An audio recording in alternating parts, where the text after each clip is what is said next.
ये बिल सिर्फ और सिर्फ माइनॉरिटी को जो है ना, माइनॉरिटी को परेशान करने के लिए, दबाने के लिए किया गया है। कि माइनॉरिटी की तादाद कितनी है? मुसलमान 12% 13% है और मेजॉरिटी 85% है।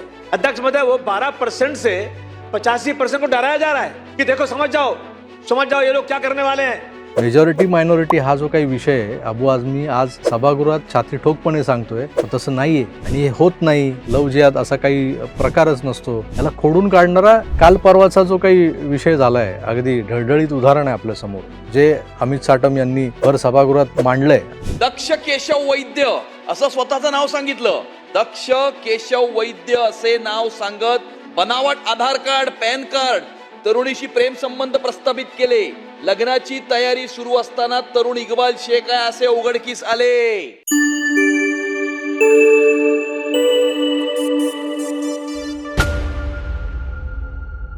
नमस्कार मित्र, विधिमंडळाचं अधिवेशन सुरू आहे आणि या अधिवेशनात अनेक विधेयकं पारित केली जातात।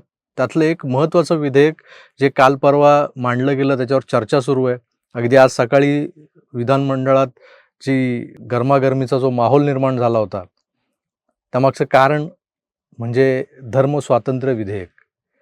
कुणाच्याही धर्मावर जबरदस्तीनं घाला घालून त्याला त्याचा धर्म बदलायला लावणं, धर्मांतरण करणं, मग यात नुसती जबरदस्ती, ताकद वापरणं, या सगळ्या गोष्टी वगळता छुप्या पद्धती ज्या आहेत, म्हणजे लांगुल चालन करणं, लालूच देणं, प्रलोभनं दाखवणं, कुठल्याही मार्गानं एखाद्याचा धर्म बदलणं हा कसा गुन्हा ठरू शकतो आणि त्या गुन्ह्याला काय जबरी शिक्षा होऊ शकते, याची साधक बाधक चर्चा या धर्म स्वातंत्र्य विधेयकाच्या निमित्तानं आपण विधिमंडळात होताना बघणं अपेक्षित होतं। पण झालंय काय, हे धर्म स्वातंत्र्य विधेयक जे मांडलं जातंय, त्यामुळे ही जी काही लसणीची शेती जी आहे ना, लसणीचे कांडे जे काही या विधिमंडळात आहेत, ज्यांना मराठी बोलायचं वावडं आहे, जे वंदे मातरम बोलत नाहीत, भारत माता की जय बोलत नाहीत, पण त्यांना हे जे काही ह्याच्या प्रिव्हिलेजेस जे म्हणतात ना, तुम्ही जेव्हा लोकप्रतिनिधी होता, बरं हे लोकप्रतिनिधी तरी का होतात, कसे होतात, असा प्रश्न जेव्हा अगदी सुरुवातीला पडायचा, तेव्हा लक्षात यायला लागलं की या शहराची, या महाराष्ट्राची आणि त्यातल्या त्यात मुंबईतल्या काही भागांची जी काही बदलती डेमोग्राफी आहे, ज्याच्याबद्दल भारतीय जनता पक्षाचे मुंबई अध्यक्ष अमित साटम सातत्यानं बोलत असतात की मुंबई हिरवी करण्याचं एक षडयंत्र रचलं जातं आहे, ते आत्ताचं नाही आहे। गेली कित्येक दशकं अबू आसिम आझमी सारखी जी काही मंडळी आहेत ना, ही मंडळी ही मुंबई हिरवी करण्याचं जे काही षडयंत्र आहे, त्या षडयंत्राला खतपाणी घालत ते लोकप्रतिनिधी झाले, वारंवार तिथून निवडून येतात, ते स्वतः येतात, त्यांची मुलं येतात, म्हणजे पप्पू की मम्मी, पप्पू का चाचा, पप्पू की चाची, सगळेच। आता हे कसं झालंय की फॅमिली बिझनेस झाला हा राजकारण म्हणजे, आणि यांना निवडून देणारे जे लोक आहेत ना, ते एका विशिष्ट रंगाचे आहेत, विशिष्ट धर्माचे आहेत। आता त्यांचं लांगुल चालन करणारे जितेंद्र आव्हाडांसारखे जे काही लोक आहेत, त्यांना म्हणावं कधी तुम्ही तुमचा जो काही परंपरागत मतदारसंघ आहे तो सोडून कुठे दुसरीकडे ट्राय करा आणि आजमाव आपली लोकप्रियता, तर त्यांच्या लक्षात येईल जो माणूस छत्रपती शिवरायांबद्दल अपमानकारक वक्तव्य करत आलाय आजवर सातत्यानं, आजही विधान भवनात त्यांनी काहीतरी वक्तव्य केलं आणि त्यावर पुन्हा गदारोळ झाला, अशा हा जितेंद्र आव्हाड असेल, अबू आझमी असेल, ही जी काही मंडळी आहेत ना, ही या महाराष्ट्राच्या विधिमंडळाला लागलेली कीड आहे एक प्रकारची। आता ही कीड जर पेस्ट कंट्रोल करून काढायची म्हटलं तर ते तेवढं सोपं नाही आहे, कारण ही येतेच मुळात या सभागृहात ती त्या ठिकाणच्या डेमोग्राफिकल मेजॉरिटीमुळे।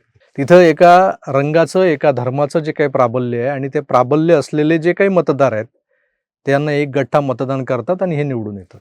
आणि त्याच्या जोरावर होतं काय की आता धर्म स्वातंत्र्य विधेयकासारखा एक अतिशय आदर्श कायदा जो गरजेचा होता, आपण इतक्या घटना आपल्या सभोवताली घडताना बघतो, अनेक सिनेमे आले, आता तो केरला स्टोरी पार्ट 2 आलाय, त्यातही लव जिहाद सारखा जो विषय आहे तो मांडला गेलाय। आता अनेक जणांचं मत आहे की लव जिहाद हा असा काही प्रकारच नाहीये, म्हणजे विशेषतः हे जे काही हिरवे लसणीचे कांडे आहेत, हे कधीच मान्य करत नाही की लव जिहाद वगैरे असं काही असतं। अगदी मला एका आपल्या ब्राह्मण कन्वर्टेड महिलेनं मला फोन केला होता, तुम्हाला तो किस्सा सांगितलेला आहे। ती स्वतः कन्वर्ट होऊन मुसलमानाबरोबर लग्न करून 4-5 पोरं जन्माला घालून खुश आहे। मग तो नवरा अत्याचार करत असेल, तो 3 तलाक सारखा त्याच्याकडचं हत्यार वापरत असेल, मग हलाला होत असेल, मग काय काय होत असेल, हे सगळ्या गोष्टी सगळं सहन करत या ज्या महिला आहेत या आपल्या कर्माचे भोग भोगत असतात. पण ज्या हिंदू तरुणी छोट्या मोठ्या आमिषाला बळी पडून किंवा बऱ्याचदा भावनिक आमिषाला बळी पडून मानसिक संतुलन ढळल्यानंतर अशा ह्या दुष्टचक्रात सापडतात, आणि त्यांना वाचवणं यासाठी काहीतरी ठोस उपाय करणं, निव्वळ 4 हिंदू पोरं गेली, हाणामाऱ्या केल्या, डोकी फोडली आणि मग सगळं मिटलं असं नाही. तर आता यांच्याकडे कायद्याचं हत्यार होतं. यापूर्वी मुलगी सज्ञान असेल तर तिचं मत लक्षात घेतलं जातं आणि मग पोलीस स्टेशनमध्ये कायद्याच्या पुढे तुमचा जो काही प्रतिकार आहे, तुमचा विरोध आहे, तो अगदी गळून पडतो. म्हणून हे धर्मस्वातंत्र्य विधेयक आज सभागृहात मांडलं जात आहे, त्याच्यावर चर्चा होते. आणि त्या चर्चेमध्ये ज्या पद्धतीनं हा अबू आझमी विरोध करतोय त्याची जरा गंमत बघा. ये बिल सिर्फ और सिर्फ माइनॉरिटी को जो है ना, माइनॉरिटी को परेशान करने के लिए, दबाने के लिए किया गया है. और यही चल रहा है देश में आज चारों तरफ. रोजाना कोई न कोई ऐसी चीज निकालो जिसे माइनॉरिटी को घेरो. अध्यक्ष महोदय, मैं पूछना चाहता हूं बहुत अदब के साथ कि माइनॉरिटी की तादाद कितनी है? मुसलमान 12%, 13% है और मेजॉरिटी 85% है. अध्यक्ष महोदय, वो 12% से 85% को डराया जा रहा है कि देखो समझ जाओ ये लोग क्या करने वाले हैं. अरे भाई, प्राइम मिनिस्टर भी आपका है, मेजॉरिटी का है, प्रेसिडेंट भी मेजॉरिटी का है, चीफ मिनिस्टर भी मेजॉरिटी का है, एमपीज भी मेजॉरिटी के हैं, जजेस मेजॉरिटी के हैं, सारा देश मेजॉरिटी का है. माइनॉरिटी कितनी है? लेकिन माइनॉरिटी को ऐसा निशाना बनाया जा रहा है जिससे लगता है कि माइनॉरिटी इस देश को बर्बाद कर देगी. पाहिलं मित्रो, अबू आझमीने उपस्थित केलेले प्रश्न. आता हे असं होतच नाही किंवा मग तुमच्याकडे तर 80% मेजॉरिटी आहे, मायनॉरिटीमध्ये लोक आहेत किती, 12-13%. पण मायनॉरिटीला आजवर आपण 80 आणि 20च्या प्रमाणात आपण नेहमी विभागित करत आलेलो आहोत. पण हे 80-20% प्रमाण राहिलेलं नाही. आता हे जवळपास 39-40% घरात पोचलेले आहेत. आणि हे 40% उद्या हळूहळू नक्कीच 100पर्यंत जातील. एक 2047 हा त्यांचा एक गजवाय हिंद करण्याचा टार्गेटेड एरा आहे. तो म्हणजे 47 पर्यंत त्यांना हे सगळं करायचं आहे. त्याच वेळेला 2047ला मोदीजींना हा भारत बलशाली करायचा आहे, विश्वगुरू बनवायचा आहे. 2 ज्या विरोधाभासी गोष्टी आहेत, एकीकडे विकास आहे या देशाचा, एकीकडे अधोगती आहे, धार्मिक अधोगती आहे. या 2 गोष्टी, आणि खरं तर ही धार्मिक अधोगती नुसती अधोगती नाही, तर एका धर्माला संपवण्याचा, गजवाय हिंद करण्याचा, म्हणजे या हिंद प्रांतातला एकही काफिर शिल्लक राहता कामा नये. संपूर्णपणे हा जो प्रांत आहे तो पूर्णपणे हिरव्या रंगात रंगवून टाकायचा, इथं इस्लामी चांद तारा फडकवायचा.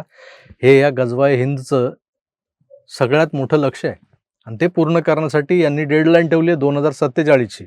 एका बाजूला मोदीजींनी या देशाला विश्वगुरू बनवण्याची, एक विकसित राष्ट्र बनवण्याची जी डेडलाईन ठरवली ती 2047ची.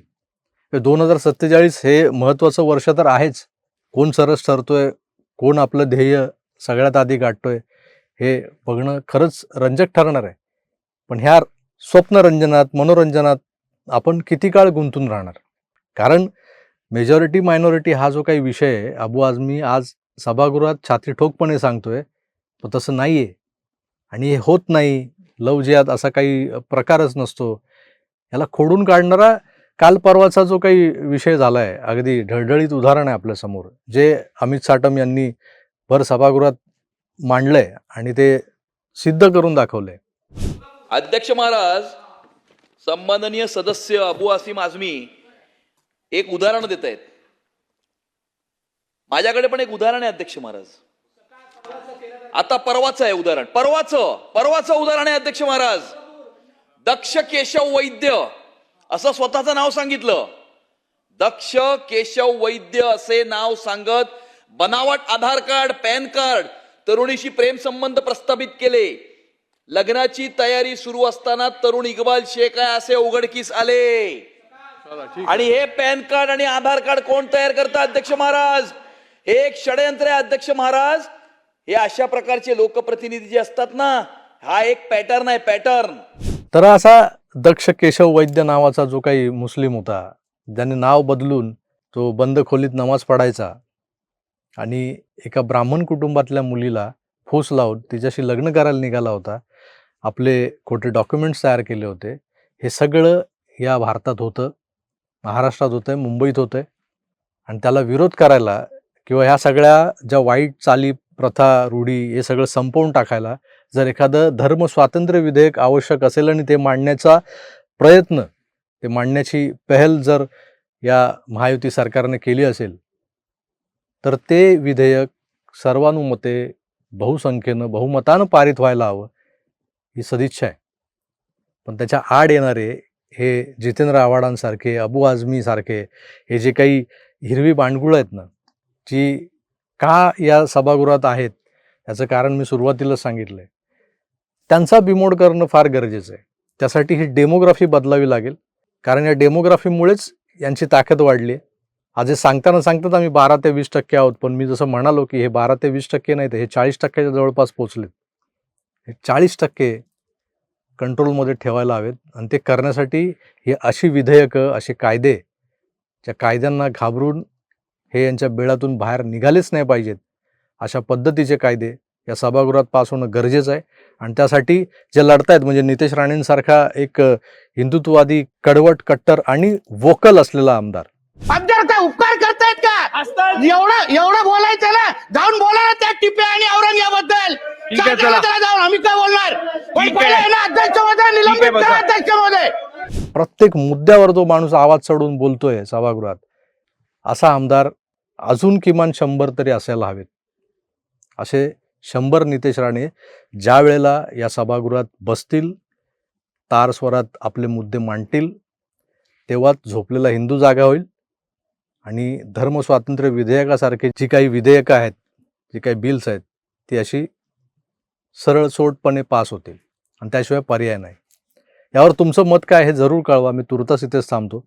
पुन्हा भेटूच, तोवर आपली काळजी घ्या आणि पाहत राहा आपलं आवडतं यूट्यूब चॅनल आकार DG9. धन्यवाद. नमस्कार.